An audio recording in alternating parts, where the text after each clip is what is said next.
पुणे जमीन गैरव्यवहाराप्रकरणी तपासासाठी विकास खारगेंच्या अध्यक्षतेखाली समिती स्थापन। समितीला 1 महिन्यामध्ये अहवाल द्यावा लागणार। अहवालानंतर कारवाई होणार। बावनकुळे यांची माहिती। पुणे जमीन गैरव्यवहार प्रकरणातील मास्टरमाइंड शीतल तेजवानी फरार। शीतल नवऱ्यासह परदेशात पळून गेल्याची माहिती।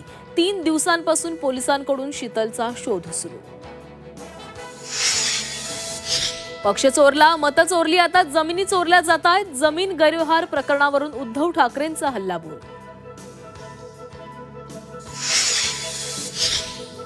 काही वेळेला डोळ्यात माती टाकून कुस्ती जिंकता येते, पण आता अनुभवातून शिकून मैदानामध्ये उतरलोय। पालकमंत्री जयकुमार गोरेंनी धैर्यशील मोहिते पाटलांना डिवचलं। सिंधुदुर्गात नगरपालिका निवडणुकीसाठी दोन्ही शिवसेना एकत्र येण्याची शक्यता। राणे कुटुंबाचं वर्चस्व मोडून काढण्यासाठी नव्या समीकरणाचे संकेत। स्थानिक नेत्यांनी वरिष्ठांना प्रस्ताव पाठवला।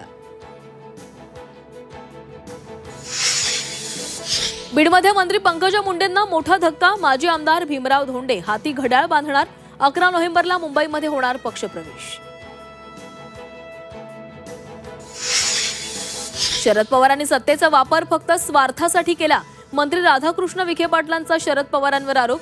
जाणता राजानं अर्धा बारामती तालुका दुष्काळी का ठेवला? विखेंचा शरद पवारांना सवाल।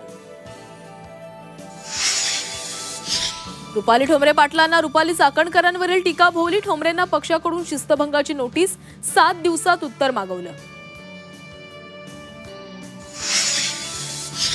जिल्हा परिषद निवडणुकांच्या तारखा येत्या 2 आठवड्यांमध्ये जाहीर होण्याची शक्यता। निवडणूक आयोगाकडून निवडणुकीची तयारी सुरू।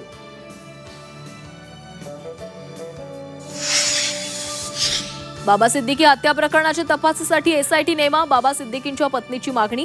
मुंबई हायकोर्टात याचिका दाखल।